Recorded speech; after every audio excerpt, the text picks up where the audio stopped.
The NFL draft picks are official for the Indianapolis Colts. So, what are the grades? Which players might get controversial marks? And what did you, the fans, think of Chris Ballard's work for 8 new names? Let's talk about it. Welcome to the Horseshoe Huddle Podcast, presented, of course, by Indianapolis Colts on SI. My name is Drake Wally, co-host of the show and deputy editor for the site. And, of course, I am joined by fellow co-host of the show and analyst of the site, Noah Gebert. Noah, this is always a really fun episode. It doesn't necessarily, there we go.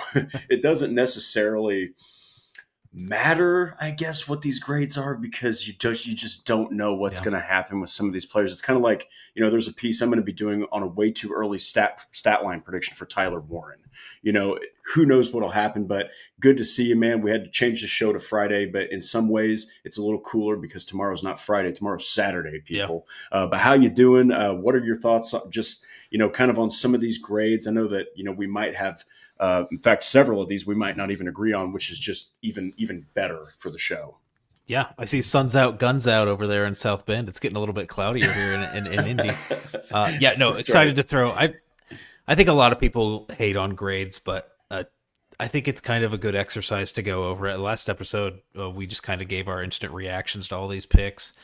This one gave us a little bit more time to sit down and kind of compare what they got to maybe what they could have got.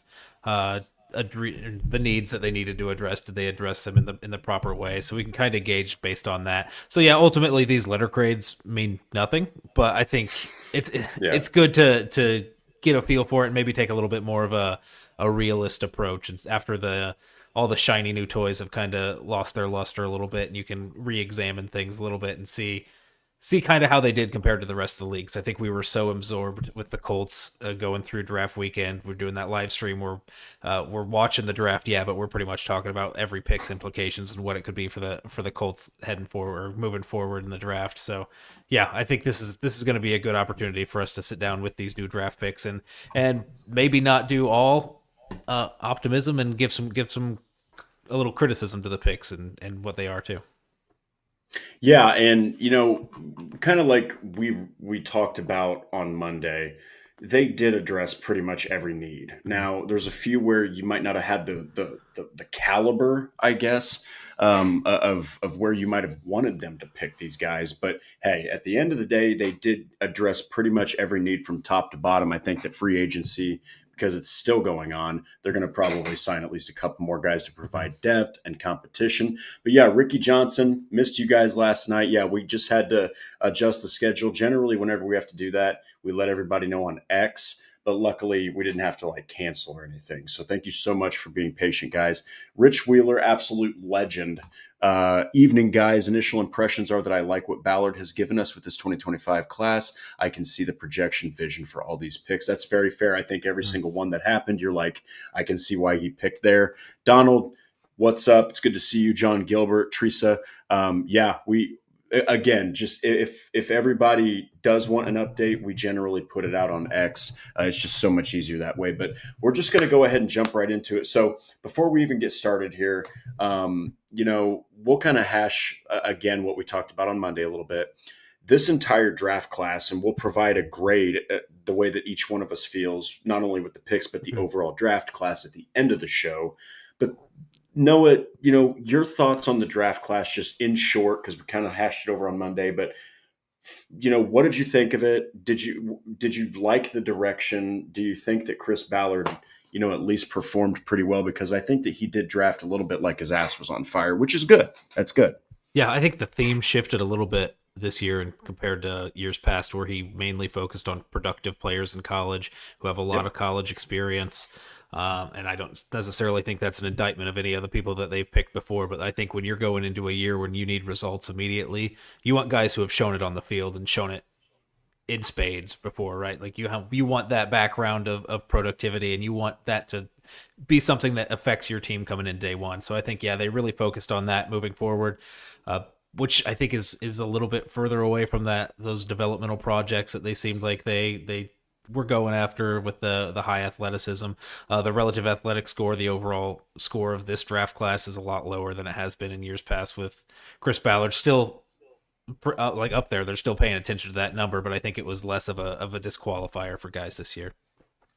Yeah, yeah, and I do like his direction that he took here. So a lot of patience. There was a lot of patience from Chris Ballard. There always is. I mean, even back to when Richardson was drafted, no movement up front. Even when Warren was drafted, they just sat there and the dude fell right in their lap. So that's actually a perfect segue here. Yeah, Paul, it really is impossible to grade any draft class until the season, but it is an absolute blast. So we'll just jump right into it. First pick, a guy that they desperately needed to draft. It was either him or Colston Loveland. I couldn't imagine them going with Mason Taylor, even though Yep. it could have been a good fit. But we're just going to start it off with Tyler Warren here. So we'll kind of snake our way down, Okay. but I'll start here. Tyler Warren, we've gone over this so many times, but for those of you who don't know the statistics, they're bonkers. Okay, it led to him winning the John Mackey Award, which is, in short, the best tight end in college football, which is a hell of an award to win. There's like 160 Division I schools, maybe more. Maybe I'm off on that, but that means that there's just so many tight ends you have to beat out. Also, seventh in the Heisman voting, which is wild for a tight end to even be in the top 10. 104 catches in 16 games. That's absolutely ridiculous. That's almost 7 catches a game. 1,233 receiving yards for 12 yards per clip, 8 receiving touchdowns, 218 rushing yards. He had 4 more touchdowns on the ground. Just an absolute monster, of productivity. Noah, just before we even dive into the grade here, what are your thoughts on Tyler Warren? What are your thoughts on what he might mean for this Colts offense? Yeah, I think he's a good prospect, and that's somebody that you desperately needed to add to the room. You needed one of those top 3 guys. I think we went into the draft talking about that, how they needed one of those top 3 guys to be an instant impact maker, just because the cupboard at tight end was so bare. You didn't have production from guys last year, and even the people that did produce, or some of them are gone from the team. So you had to replace what little production you had, and you didn't have much to begin with. So it was the most glaring hole on the roster for sure, and it arguably the number 1 player at that position falls into your lap at 14. Yeah, and just to recap it, they did re-sign Mo Alley Cox, and that's nice. You want to have a veteran hand in there. Drew Ogletree still has some upside, pretty much as a blocker.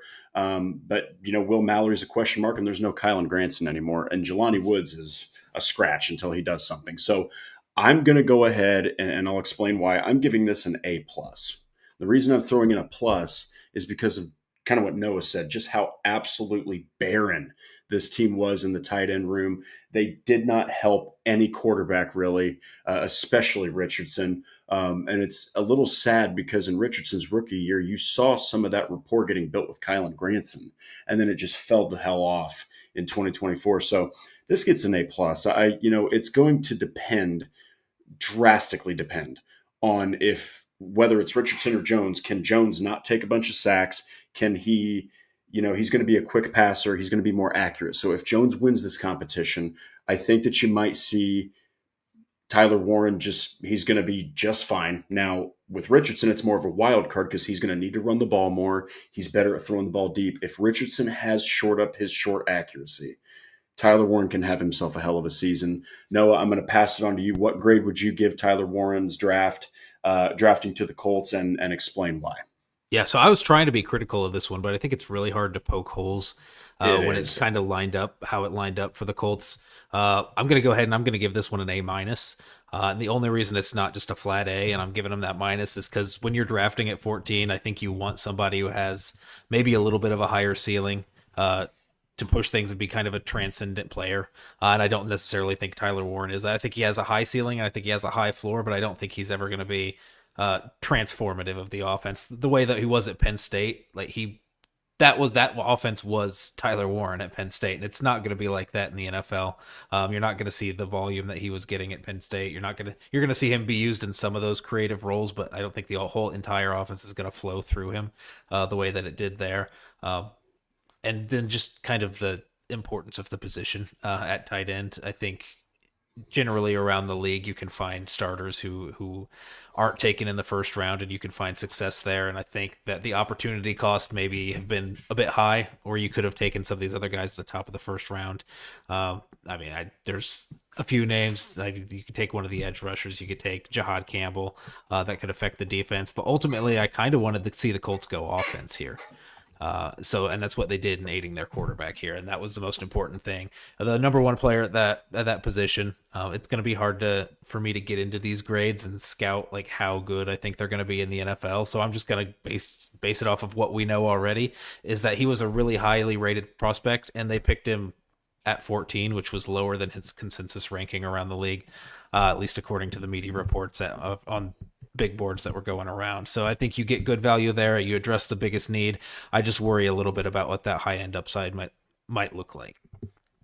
Yeah, and he's going to do a lot of things really well. Mm-hmm. Is he going to, like you said, be transcendent in any one area? Probably not. Like, look, Tyler Warren is a phenomenal prospect for tight end. Yeah. Okay. He's definitely one of the best that we've seen in the last decade, but he's not Brock Bowers. Mm-hmm. Okay. There's a chance he might not even be the offensive weapon Colston Loveland is, but the guy can block.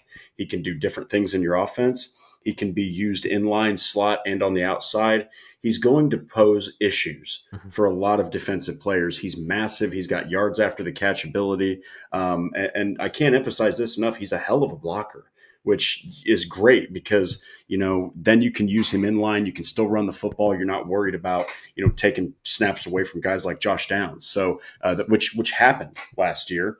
But there was a couple comments here.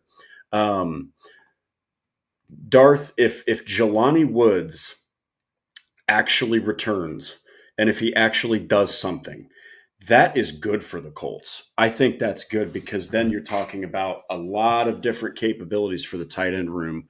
But it's going to be very interesting because the guy has missed 2 straight seasons. And generally when that happens, it's very hard to recover from that. Me and Noah have been very adamant that we like Jelani Woods, but you can't even consider him one of the tight ends yet until he does something. So that's going to be interesting. But versatility is the word I like for Tyler. It's on Shane now to maximize his use. It's also on I assume Richardson's going to win the job. It's also on Richardson to be accurate. He's going to need to hit Tyler Warren. I don't care if you're 6'5", 6'6". You throw the ball 4 or 5 yards over someone's freaking head. No one in hell is going to catch that. So we'll have to see. But I think me and Noah are in agreement here. Tyler Warren, I gave him an A+. Noah gave him an A-. Those are fantastic grades. But this next one, really, really love this pick. I thought that when they selected him with the 45th overall pick, I think that some people might have been like, who? Mm-hmm. Just because, you're at Ohio State, you're talking about Will Howard, Emeka Ibuka, those types of names, Trevion Henderson, guys like that. But not a lot, or Jack Sawyer. That's another guy that you heard a lot of on the defense. But JT Tuimoloau was who they picked. And when you look at the numbers, I mean, the guy just havoc is chaos is the first word that comes to my mind. Those are the 2 words that come to my mind. Tell me a little bit about this pick. We're going to go ahead and go with your grade first, and give us the reason why. Yeah, and I think I'm a little bit lower on the pick than you are. I like him as a prospect, and I like that they brought him in. I like what he brings to that room, but I think you had an opportunity there to add to the offensive line, which I think was the second biggest need on the roster. And you addressed a position at edge, which leading up to the draft, we did multiple episodes on how edge might be a sneaky need, depending on the recovery of Samson Ebukam and just your long-term future there with nobody locked up beyond this year other than Laiatu Latu. So I think it was sneaky it was underrated as a need going into it, but I still think going in there and being able to address the offensive line and get an impact starter on day one, maybe not an impact starter, but somebody who you could slot in day one and fill either that right guard spot or bump over to right tackle in a pinch. I think that would have been more valuable. You're looking at a guy like Tate Ratledge went later in the second round. I think maybe that would have been a little bit more a better impact for you in round 2 of the draft. But they went with Tuimoloau, and I like him, and I worry a little bit that it's a little redundant on the defensive line, where I think his ceiling also is something we have to have a discussion about, where I'm not sure he's ever going to be this, He's not going to put up those Star Wars numbers that Jim Irsay likes. He's not going to throw up double-digit sacks every year. He's not going to be that guy. I think he's going to be a solid rotational defensive end and who could grow into a solid starter, which is good to get in the second round. But I also think you have guys like that on the roster already. I think Kwity Paye is already the epitome of a solid starter at defensive end. I think you have Latu log jamming the other side. Samson Ebukam, I think, is a solid starter if you have him fully recovered from injury, and then you've got your rotational guys there. So I think maybe it's a little bit redundant. I don't think the impact's going to be felt as much in year one as you would if you went out and got somebody on the offensive line. So I'm going to give this a pretty flat, solid C, because I do like the addition. I think he's a solid player, but I think it's a little bit uninspiring, depending on how you viewed the needs going into the draft. Yes, so I really would have loved to see a defensive tackle taken here. I guess the reason that they didn't take offensive guard is because they're confident that I think it shows that Matt Gonsalves is officially going to be the right guard. Of course, we'll talk about the offensive lineman they took later, who's still a good prospect. But I did feel the same way as you. I felt like offensive line, defensive tackle, because look, man, Grover Stewart and DeForest Buckner, they ain't getting any younger. Mm-hmm. Okay. One of those guys is probably going to have to go, whenever their time has come for a new contract. But, you have Neville Gallimore back there, and I just felt like this was a golden opportunity. There were so many interior defensive tackles that fell, in my opinion, that I felt like they could have taken. Tuamoliau he had 12.5 sacks last year. Okay. He was a pressure machine. He had 51 pressures, second only to Jack Sawyer, who had 64. His best quality, without question, is stopping the run. That is what he does on a phenomenal level. But here's the thing. Latu can improve in that area, but you do have that with Ebukam. Great run defender. You definitely have that with Kwity Paye, probably the best run defender on the Colts, outside of maybe Grover Stewart. 22 tackles for loss, very encouraging, but I'll give this a B- because I think that there's some upside there. Yeah. I think you have a chance to make something happen with this guy. I just cannot. I think that, you've seen on X, hey, him and Latu can really be a problem. He's going to need to earn snaps, okay? Because Tyquan Lewis might not be this household name. Tyquan Lewis is a freaking pressure machine as well. He also defends the run pretty well. And, you're talking about Tuamoliau having some upside. I'm intrigued to see what he does with Lou Anarumo, or what Lou Anarumo does with him. But, yes, a C and a B-. I think that we're both at least somewhat in agreement that this was a little bit of an kind of a surprising pick because of those other needs. Yep. You know what I mean? Yeah. So, for sure. But anyway, did you have something? I'm a little bit surprised that you went as low as you did. I thought you were a little bit higher on the Tuamoloau pick. I was a little bit surprised by the B-. I don't know if maybe I talked you down a little bit during the rant that I gave. No, it's really not even that. I think I gave it a B in my piece, but when you look further into it, I just really felt like defensive tackle could have been taken here, and I think that you could have still gotten a solid defensive end, and also Donovan Ezraku was taken right before the Colts selected. So I'm going to say this: I think that they would have taken him if he would have been there. I just do. I feel like there's more upside with Ezraku than there is with Tuamoliau, but who knows? He might turn into a hell of a football player. I think that his floor is, like Noah said, solid rotational piece who's going to get you pressures. He's going to create havoc in the run game. It showed at Ohio State. That's the thing he did best. The 12.5 sacks are awesome. He finishes sacks. That's great. But it's that run defense that is going to stand out more than anything. And maybe just that track record of being productive for so long, being one of those tough, high-motor guys. Maybe that's what really pushed him up the board for the Colts. And in terms of just value that they got, I think he was ranked right around 45, 50 on the consensus big board. So they got pretty much the value you would expect out of that pick. So I have no qualms there. Just what they could have addressed on the offensive line or even at defensive tackle, like you mentioned, I think would have been a little bit more valuable for them at this point. Yeah, I mean, we'll see. It's always interesting to see when there's a pick that you're like, what the heck were they thinking, or like it should have been this or it should have been that. It's always real fun to see how those pan out. So Tuamoliau, it'll be interesting. But this next one, I think, probably was the most shocking to fans, and even covering the team and being in the media. You're like looking at round 3, and now you're thinking, okay, so they got defensive end, great. Here comes that offensive line pick. Here comes that defensive tackle pick, maybe a depth safety. You're thinking along those lines, but they ended up going with Golden Gophers cornerback, and I know Patrick is going to absolutely have himself a field day in the chat. And he's also my cousin. I'm kidding. He's not my cousin, but it's Justin Wally. Tell me a little bit about your reaction when this happened. I've got a grade in mind. It might not be what people want to hear. Yeah. But when this happened, initially, I won't lie, I was like, what the hell is this? Yeah. Yeah, so my mindset just kind of going out through the whole draft was I was excited to hear about players that we hadn't really talked about a lot. So when that name popped up, I was just a little bit intrigued because that's a guy that I definitely heard the name of, but more your day 3 kind of picks.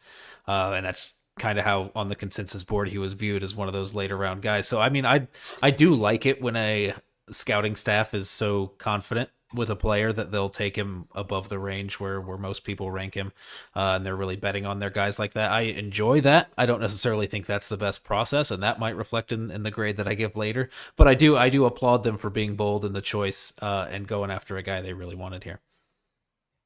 Yeah, and it's really interesting that Rich Wheeler says this here. Watching behind the Colts, it seems that this was Ballard's draft crush. He was taking him come hell or high water. Ballard said, and I quote, he's good. He's really freaking good.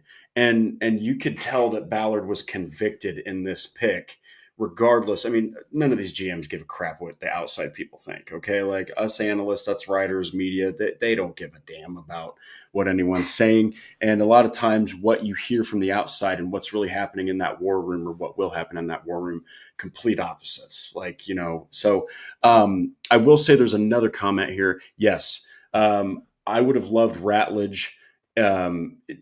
Ratledge had some injury concerns, I think that, I mean, when you have injury concerns, teams typically stay away from you. So, but we'll see.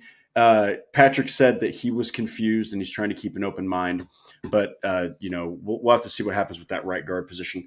I might upset Patrick with this. I'm going to give this, in my pieces that I did for grades, there has been time to rethink some of these. So, because it's initial reaction as opposed to now watching the film. When I watch the film on this guy, he's pretty good.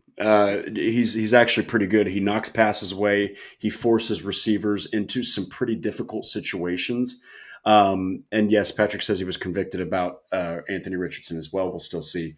But I'm going to go ahead and give this a B, because I think that while he did play exclusively on the outside, I think they're going to move him to slot. I do think they're going to have him play some slot. And also Noah made a great point. This cornerback room isn't as solid as it looks.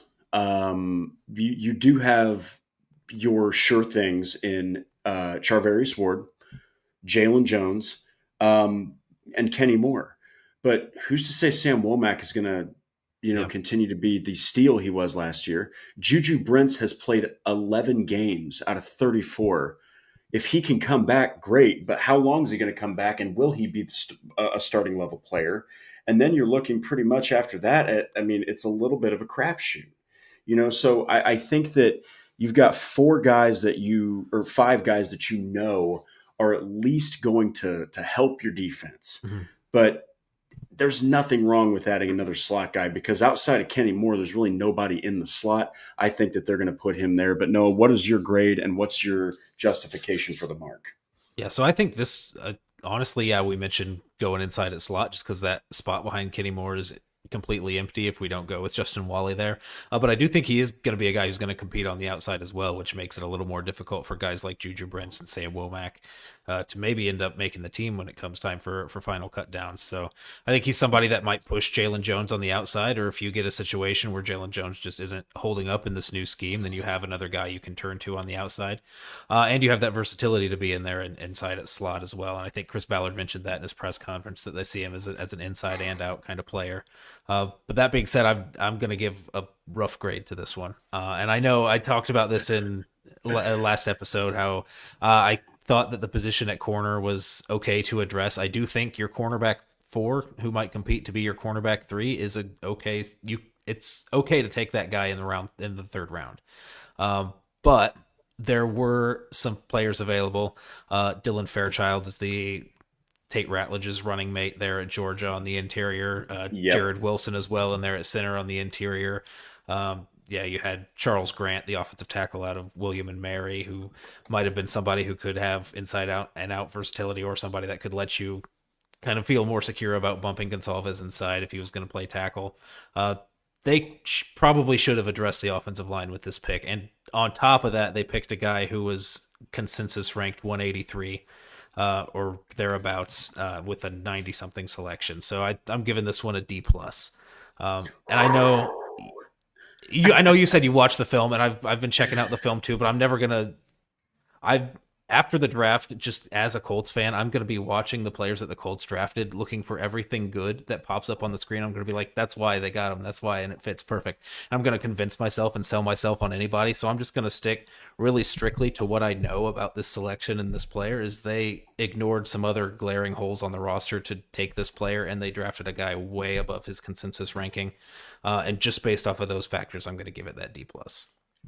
You know, the thing is, even though I did give it a healthier grade, I can absolutely understand, because really in rounds 2 and rounds 3, okay, this was arguably a bigger, because I at least talked myself into the Tuamoliau pick. I was like, okay, Yep. you can never have enough edge rushers. You really can't. I know Ballard has said that, and it's been so overused, but it's true. You really, if you can just keep on rotating edge rushers, it is a big issue. Like, it creates a lot of issues for an offensive line. But this is where I really said, okay, here comes that offensive line pick. This is more than any other spot where I was like, here comes that offensive line pick. And I do like the fit. I think that he's got skills. I think that he can be a disruptor in against opposing passing games. But I really like how you said Dylan Fairchild. That's another guy that I thought the Colts could have possibly taken. But yeah, I mean, so we've got very different views on the grades, but that's what makes this so enticing and so exciting to talk about, is that you're going to have people's different opinions. But I do really like Noah's reasoning, because it's not even necessarily the player. It's what else they needed. And you probably also could have gotten a cornerback in free agency. That's more veteran. And Louis Anarumo does have a better track record with veterans than what he does with rookie cornerbacks. And that's one thing that's going to make it a little bit even harder to grade this draft, is we don't know what they're going to be doing after the draft. If they had some eyes on some potential street free agents that they were like, okay, we're okay with not addressing offensive line because Brandon Scherf's out there. Maybe they're talking to guys of that kind of tier out there on the free agency market where they were okay waiting on adding some competition at right guard, and maybe that's why it's pushed down the board. All those things could affect it, but based on where we're at right now, we just kind of have to go with what we know and grade off of that. I love this comment from Paul Wilson. Mic drop, scoop of vanilla, scoop of chocolate. Don't waste Noah's time. I appreciate his honesty. That is such a badass comment, Paul. Thank you so much. And look, we try not to hide our opinions on the show, but Noah definitely made it clear that, I mean, he thought, and there was to a degree, I thought, that they were going to go offensive line here.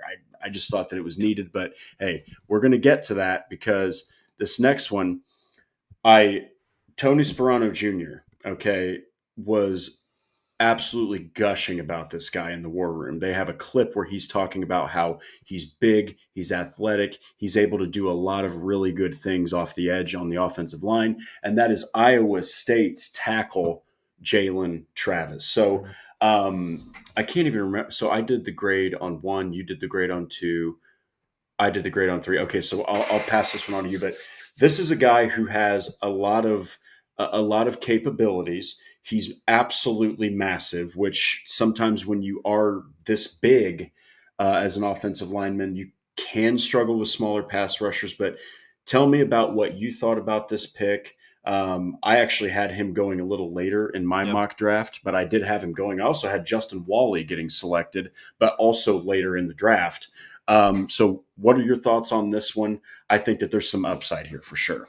Yeah, so now we're hitting day 3, so I think the criticisms Yep, that you have of these guys carry a little bit less weight because you're that's going right. into these rounds expecting there to be some flaws in the game. So this is kind of all about process for me. And again, I can only grade based off of the consensus of what everybody thought and then kind of how it's addressing their needs. Uh, I I'd say this one's another C. I'd say C plus, B minus. I'm teetering on there. I'll go C plus. I relatively average. I think this was the point where you were like running out of people to add on the offensive line that would be able to make some sort of meaningful difference here, and not be offensive lineman 8 or 9 going into the season. I think this guy has a legitimate chance to be. Well, I guess just by default, based on where we're at now, he is by default the swing tackle, unless we make an addition at right guard and move Gonsalves back out there. But this is a guy with a profile that the Colts have liked in years past, where it's big, tall, athletic. Think you're Blake Freeland. Think Jake Witt, which are really bad names to think of when you're thinking of developmental tackles because of the success they've had with the Colts thus far. So it does worry me a little bit that they went out and got a guy in a similar mold. I know Travis has got a lot more power than I think both of those guys did. I think Witt and Freeland were a little bit more lean and young to the position. I think Travis has more experience. He has more power, but still is going to need some work before he steps in to a starting role and you feel comfortable about that. So yeah, I think it was good to add on the offensive line, so I'm not faulting him for that. I think his consensus ranking was a little bit lower than here at round 4, but I'm not going to fault him too much. So by and large, I think it's a pretty average pick, but I'll give it that C plus instead of a flat C because it does address a need that they needed. Yeah, and this one I'm going to give it a C plus, and I did kind of want to give it a a C Mhm. because again, I did think they needed to address offensive line sooner than the 4th round. Now, the thing is, it's all about what's going to happen with Braden Smith, and that's another thing. I just can't imagine he's going to get re-signed after this season. So I think that you needed a tackle in the 3rd round, Yeah. but I give it a little higher than a C because Blake Freeland is just he's just not the answer as the swing tackle. He didn't even play last year. That was Matt Gonsalves. And it's incredibly important in the NFL to have a solid swing tackle. This guy played over 500 total snaps. Matt Gonsalves played over 200 total snaps for each position. I think it was 300 plus for right tackle. So you saw last year the value of having a right or a swing tackle that just is competent. Now, the good news and the bad news. I'm going based off of PFF here, so guilty as charged. But he was so much better as a pass protector than he was at all, blocking in the running game. And, you're looking at 1 sack allowed in 475 pass blocking Mhm. snaps. Now, he is with Iowa State, but that is impressive. That is impressive. And he only allowed 2 quarterback hits. Also impressive. That's 1 quarterback hit allowed every 237 pass blocking snaps, or 237.5. So there is decent upside here, but there's been people that are like he could be the guy who takes over for Braden Smith. Yeah. 4th round is tough to say that with. And like Noah said, this is where you start to the grades really hold less weight. And as we get farther Yep. back in the draft, they're just going to hold even less weight. So we'll see. But I think that it is an upgrade. It's probably going to be an upgrade from Blake Freeland. We don't know what Travis is going to do, but Blake Freeland is just Yeah. probably not going to be with the Colts long term. Yeah, and it's hard to find a starting level tackle outside of round 1, just historically in the NFL and the way that things are right now. The Colts hit gold with Bernard Ryman in the 3rd round, but I think you're asking a lot if you think they're going to get somebody like that in the 4th round also. Uh, I think at best you're hoping this guy becomes a swing tackle that you can rely on. I wouldn't be penciling him into starting role at right tackle next year after Braden Smith moves on, if that's what ends up happening. Gonsalves was kind of a similar pick in the third round last year as a developmental guy, as a swing tackle. And we're still kind of teetering on the edge of whether or not we think he should be a starter, and he played okay in his rookie year. So what would you have to see out of Jalen Travis as a round 4 rookie to be comfortable like handing him a starting spot next year? So I think, yeah, the ceiling you're looking at is somebody you feel comfortable with next year as a swing tackle. And it's kind of rough just the shape that the line's in, that's the role he's in right now. And I don't think you feel comfortable with that being your number 1 swing tackle right now. That's very fair. That's very fair. We'll have to see, because he's huge, absolutely massive. But again, so is Blake Freeland. Yeah.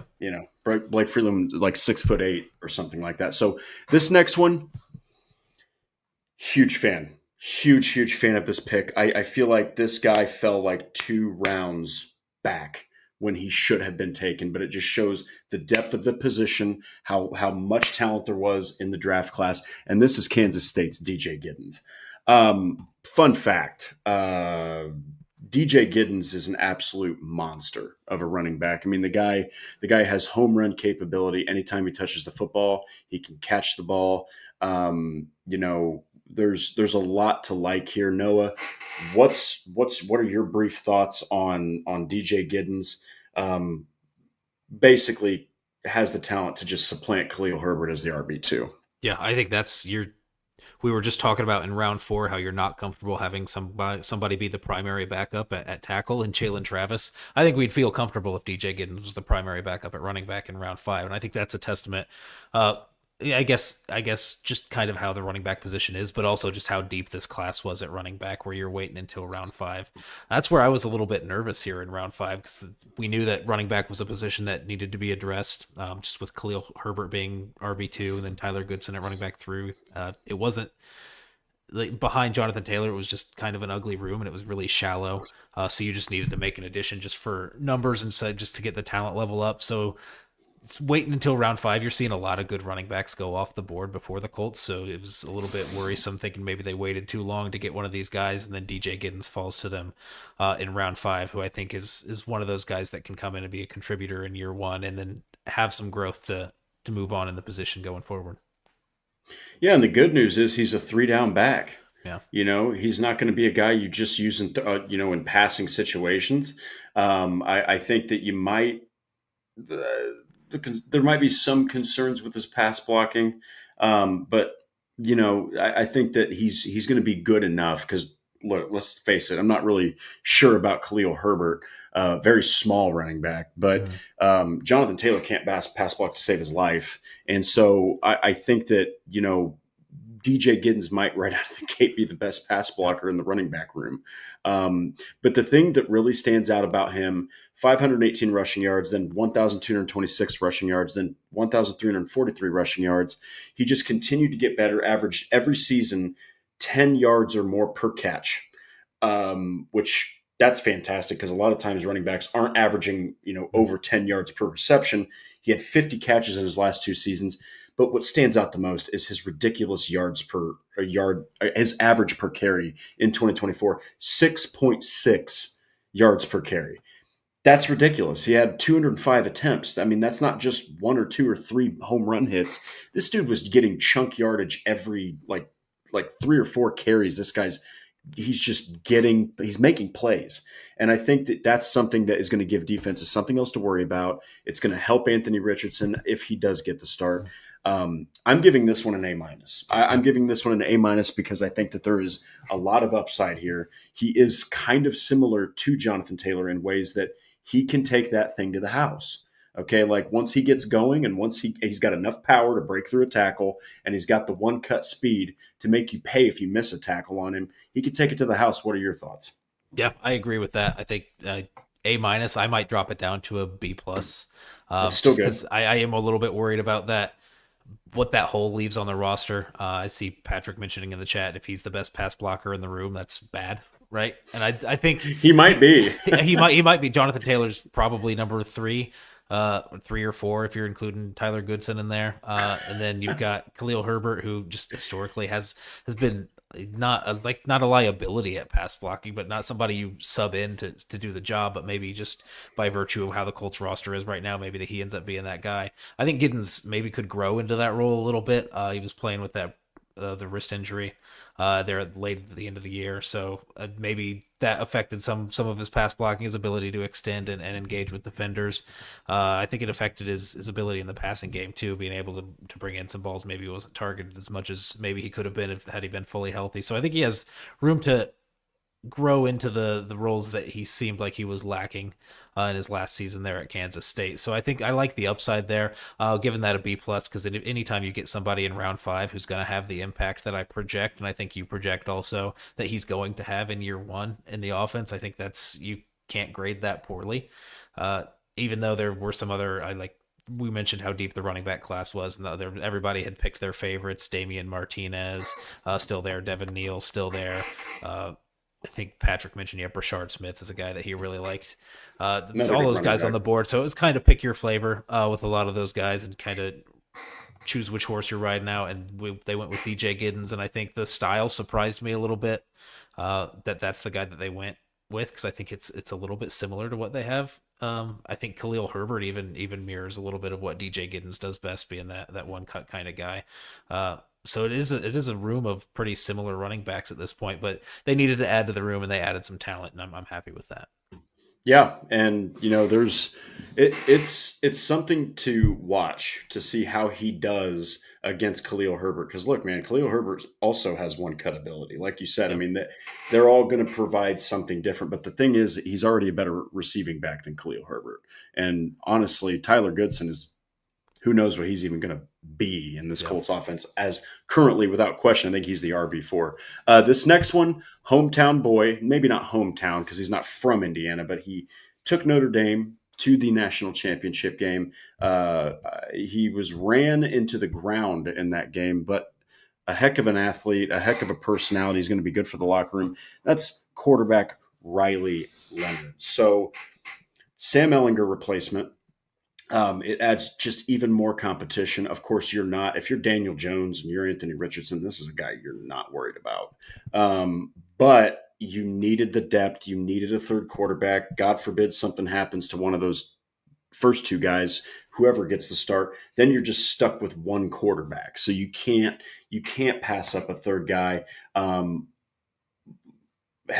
Like I said, he was a heck of a talent last year. He had 38 all-purpose touchdowns. What are your thoughts on this pick?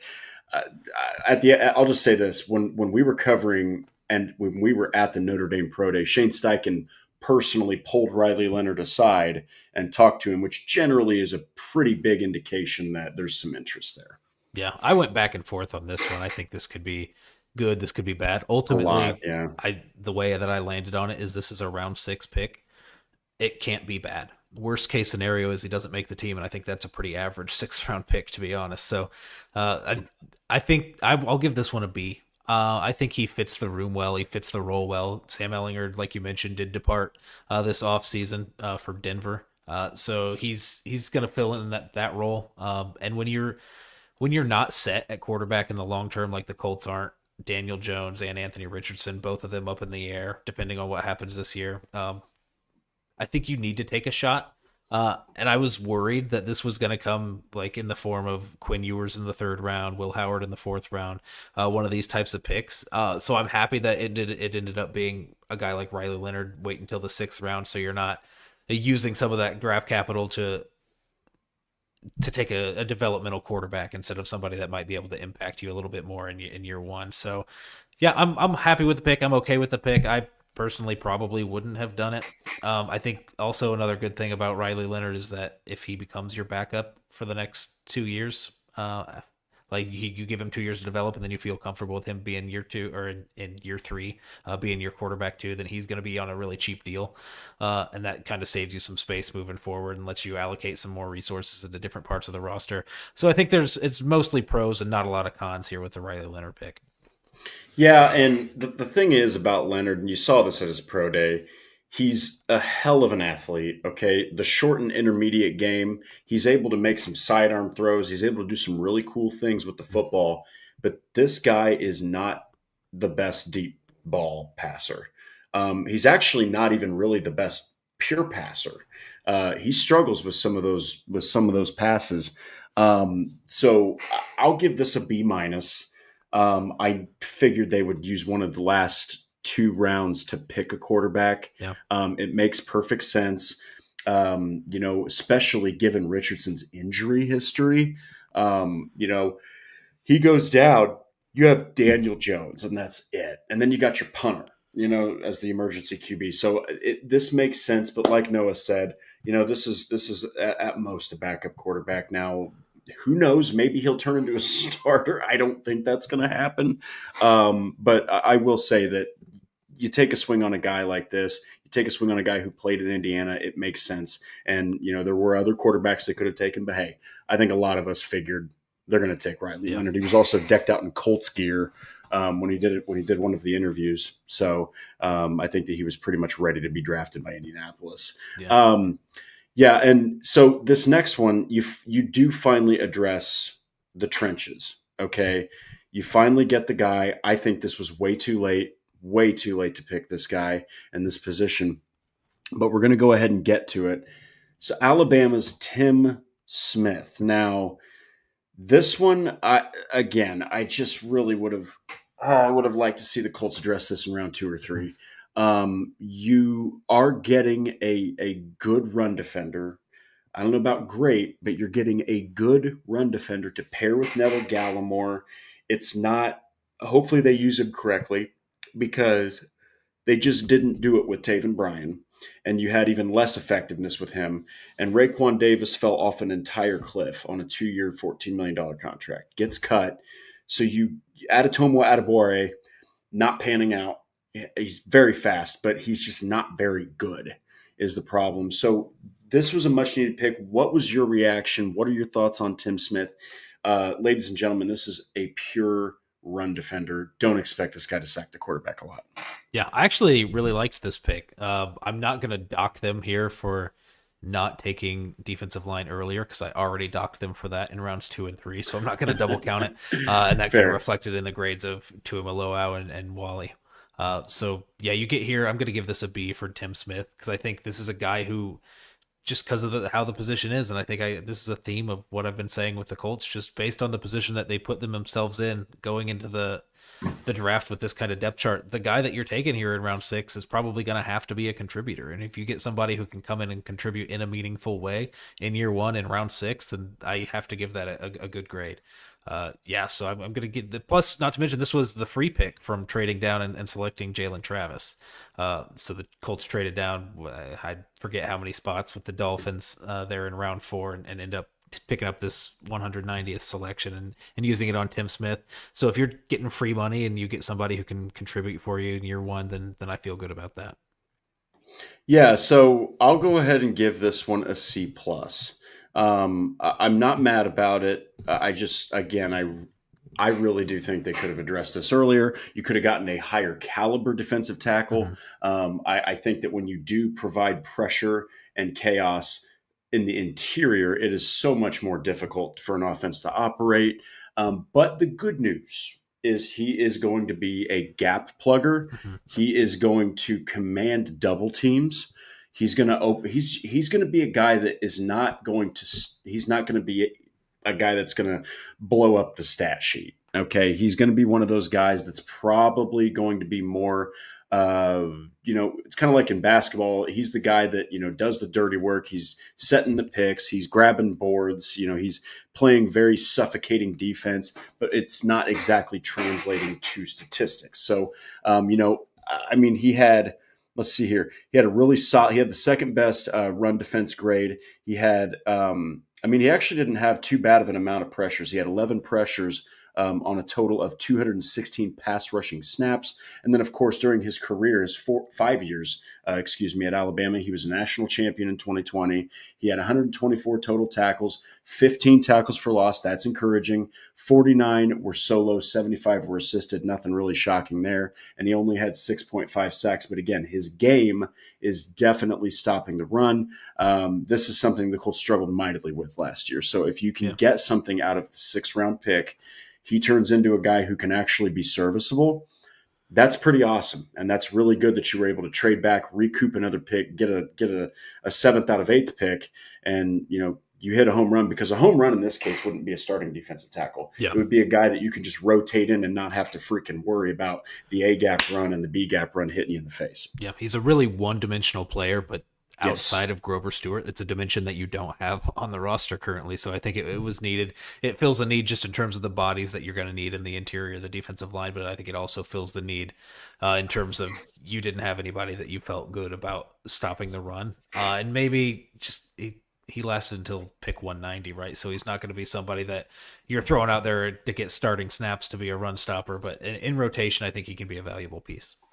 So how often do you think that he'll play? If they're not making any other additions outside of where they're at now, I mean, you've got to think that the Taven Bryan snaps are going to Neville Gallimore. It's hard to say, right? Adetomo Adebawore, I think, is going to see an uptick in snaps unless we don't see really any improvement from him in training camp. And first, I guess we got to see if he makes the team, right? They have another undrafted guy who's going to be a run stopper, Joe Evans. We can get into some of the undrafted names later or in a different episode, but I think that's going to be his competition. But there's very much a role in this defense for somebody like him that you can fill and maybe be like a 200 to 300 snap kind of guy. Hey, if you can get that out of him, that's a win. That's Yeah. a win for a sixth round pick. So I do want to highlight this comment. This is a good one. I do think we need to pump the brakes a little on overall optimistic defensive predictions. Can't read, especially against the run for what the Bengals were last year. Not a good defense. All right, they weren't. But they also immensely lacked talent. They need to learn this scheme from scratch. Yeah. So you go from static Gus Bradley, every play is pretty much the same. Well, I guess not play. Approach is pretty much the same, to a guy like Anarumo who's going to switch things up, and at times he's going to have the defensive trenches doing something different than just moving forward toward the quarterback or the running back. That makes sense. Do you think that this young draft class, these rookies, are going to have some issues adjusting to this scheme? Or do you think that also maybe some of these Colts players will? Because for the past 3 years, they had been used to nothing but just a pretty straightforward approach from Gus Bradley. Yeah, guys like Jalen Jones, Nick Cross, you hope they can keep up with the changes you're going to see on the defensive back end, just being young guys, both super young when they got drafted. And I realize Jalen Jones had a lot of playing experience in the SEC, so I'm a little bit less worried about him, but maybe more so Nick Cross, who didn't really have a lot of playing time in his first 2 seasons with the Colts. Just hoping that he can adapt and make that change. Then you're worried about a guy like Jalen Carlisle, who's only going to be in his second year of playing the linebacker position and thrust into a starting role based on how the depth chart's shaking out right now. So you worry a little bit about that. And then like we mentioned, like Rich mentions here, being maybe a little too optimistic about their ability to stop the run. I think they're going to have issues with that. We were just talking about a 6th round pick and Tim Smith, who's going to be a valuable piece as a run stopper. You don't want that to be the case when you're going into the season where you're relying on these late day 3 guys to play valuable snaps for you in a key area of the game. So yeah, I think we're going to have a lot to see. There's definitely some young players. There's some projection involved in terms of how you're looking at this defense. You just have to hope the young guys can keep up. Yeah, and we'll get to a super chat here from Patrick, the CFO. Thank you so much, Patrick, for the $5. Colts roster was already pretty full, and they never keep all of their draft picks. Which 2 to 3 guys aren't making the 53 or kicked to the practice squad? We'll go with 2. That's really tough, actually. You want me to talk through it? I love the roster mechanics of it all. I like all that. So there's you're looking at 3 quarterbacks, probably 4 running backs or 3 running backs. I don't think anybody would be concerned if Tyler Goodson was kicked off the roster or didn't end up making the cut.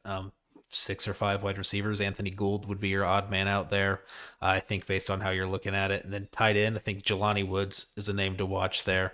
And if Jelani Woods does end up playing well this preseason, showing he can be healthy in training camp, and they want to hold on to Jelani Woods, then you're looking at probably Will Mallory as the next guy out. So I think he's a potential cut candidate because I don't think you're keeping 5 tight ends on the roster. Nope. unless you're really displeased with some other positions and just have the spare space. Um, Not a lot of like interesting names on the offensive line that you would be surprised about being cut. Nobody would really blink if they ended up parting ways with Antonio Mafi or Josh Sills or Blake Freeland. I think that's just kind of they're at that level where they're just kind of at that roster threshold. And then you get on the edge. Isaiah Land, I think, is the name you're watching there. Samson Ebukam, if it's not looking good based off of that injury, they still save money. It's harder to use it now because you're past the point of free agency, but they would still save quite a bit of money if they moved on from him when they get into training camp. Linebacker, there's not really any big names. And then I think the biggest one that you're looking at here is corner. And there might be a log jam there depending on how they see Justin Wally and how he's playing in there at training camp. If you like him more on the inside, you like him on the outside, you like him at both. I think that gives you some versatility where you don't have to carry as many corners. So you're looking at names like Corey Ballantyne, who they just signed. Maybe they end up going with Sam Womack as the other gunner and keep Womack instead. Or maybe they like Ballantyne as the gunner and they drop Sam Womack. Or Juju Brents. I think all three of those guys' names are ones you should be watching in training camp to see how they're performing. Because if one of them drops below the other three, there's a very real chance that they're going to get cut. Yeah, that was an absolutely wonderful answer because the Colts definitely don't keep. They're one of those teams that they definitely don't keep all of their draft picks. I mean, we saw it with Jalen Simpson.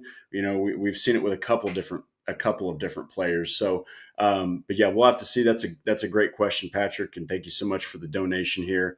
But yeah, we'll get to the last one here, and that's round 7.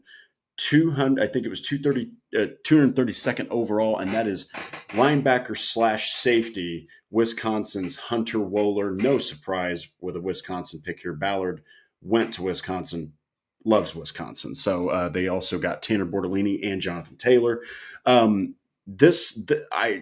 Safety could have probably been something you get earlier. I think not a lot of athleticism here based off of NFL standards, but the positional versatility is encouraging. They didn't address linebacker outright, despite having an additional pick. What were your thoughts on this one? And I believe, are you doing the grade on this one first, or am I? I already I'll give lost my track. grade on this. I think Okay. this is, I think, purely a special teams pick.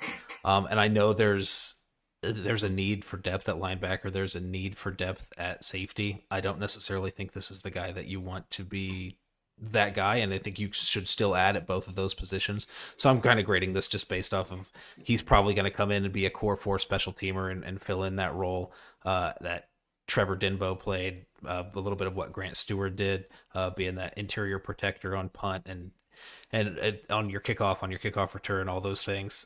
So, I mean, when you're sitting in here in round 7 and you get a guy that can contribute in special teams, I do think this is a guy that will make the roster. Patrick, I think I misread your question a little bit when you asked it. I just went through the whole roster of guys that they could cut instead of just draft picks. I think if you're listing him at linebacker, I think he has a really good chance of keep staying on the roster. Hunter Wohler. If you're listing him at safety, I think he has an even better chance of making the roster, honestly, at this point. Yeah, so I mean, I'll give this one a B minus, just because I don't think you can only just I don't think you have a guy who has a lot of upside on the defensive side of the ball, but somebody who's going to come in and contribute on special teams immediately. Yeah, and Daniel Scott, yes, I do think that there is some serious upside with Daniel Scott, and he's a hell of a special teams player. But it's just the fact that he hasn't even seen the field, and he's also like 26 years old. Yeah. So I'll go ahead and also give this one a B minus because there is positional versatility here. Special teams is huge. If he does play linebacker well, that would be a breath of fresh air. But I still think you need more at linebacker. I also think you definitely need more depth at safety because, again, you are happy with Daniel Scott if he can stay healthy. But you just, it's one of those things where then you've got Rodney Thomas and then Marcel Dabo. Names like that just aren't making you very excited. Yeah. If Bynum has to miss time, if Cross has to miss time, who knows? But the positional versatility, I think, gets this one just over the C+ mark. But we'll just kind of hit it pretty quick here. We're already at the hour mark. Overall class or draft class overall grade. No, I'll let you go ahead and start off with this one. What do you think? See, I had all these individual grades mapped out, but I didn't really weigh that. If you're just going pure GPA, I don't think it looks pretty good, but I think just based on the fact that Tyler Warren was such a high grade for me, relatively at an A minus, I think that's obviously going to hold the most weight as your first round pick. And then I'm really not going to weight Tim Smith and Hunter Wooler and their grades on the overall draft class. I don't necessarily think that has it's not going to sway me one way or the other if they were disasters or if they end up being great there. So I'll go with a B minus for the draft as a whole. I'll give it a B. I think that there could have been more positions addressed earlier. I am a little sad that they didn't get just a pure linebacker. Yeah. Would have loved to have seen a linebacker picked. But once Carson Schlesinger went off the board, I was just like, damn it, So, but yeah, I mean, at the end of the day, they addressed positions of need. We'll have to see what happens. I mean, I do foresee probably like one or two of these guys maybe not making the roster. So we'll have to see. But there's a lot of talent that could be impactful. One more here from Paul Wilson, finishing the show strong. I still think we are a 7-win team. We need to be either an 11-win team or a 3-win team. We need to get out of football purgatory this year. This is a team that just seems to be mediocre all the time, every time. 7-10 under Frank Reich. Then you finish awful to get Anthony Richardson. Then you finish 9-8. You barely miss the playoffs. Then you finish 8-9. It's just the past like 4 or 5 years have just been very ho-hum and meh, yeah, which doesn't give you a chance to push for a Super Bowl and get a playoff spot. But also, you're not bad enough to consistently get like high draft picks. So what are your thoughts on that? I absolutely agree that they are in football purgatory. We'll have to see how many wins they get. I think if they get 10 or more, that should be considered, a victory as long as they make the playoffs. Yeah, I think I'd put the over-under right around 8.5 for what I personally expect for the Colts to. Which I think I've made that clear going before this draft, like right at the end of the season. If you're running it back and expecting different results, I mean, the definition of insanity, right? And he's talking about a 3-win team. Like you either need to be an 11-win team or a 3-win team.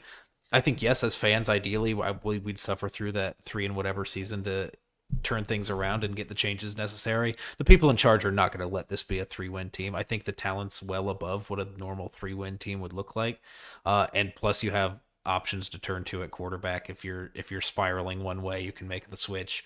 The people in charge, the job's at stake too much. I think for this, they're gonna push, and I think you're probably looking at somewhere in the window of 6 at a minimum of wins, and maybe 9 at a maximum. Yeah, I mean, we'll have to see because, look, if they finish that way again, and I actually like, to wrap us up here, I love what Chet said. They might need to win a playoff game. Like, the expectations might not just be, hey, push for the division and get to the playoffs. It might be win the damn division and then get yourself a freaking playoff win and get to the divisional round in the playoffs. But anyway, guys, thank you so much. That's going to be our show. So many comments in here, but I'll go ahead and highlight Paul and Patrick. You guys are awesome. Thank you so much for the super chats and everybody else who joined us tonight. As always, like the Horseshoe Huddle on Facebook. Follow Indianapolis Colts on SI. And then on X, we are at Colts_SI. Of course, subscribe to the Horseshoe Huddle on YouTube and click the bell to get all the notifications, and especially if breaking news happens. And if you want to listen to the Horseshoe Huddle podcast, no problem. We are everywhere. Subscribe to us on Apple, Spotify, Google Play, wherever you listen to podcasts. We are there, and in so many more areas as well. But join us again on Monday. We will be talking more Colts football. It's starting to kind of trickle off from the draft talk, and we're starting to get to the dark times of the offseason where it gets a little bit hazy. But we are not going to stop covering this team. Continue to join us. Everybody have a wonderful Friday. Have a wonderful Saturday, a great weekend with your family and friends, and we will be talking to you guys again early next week on Monday. Take care.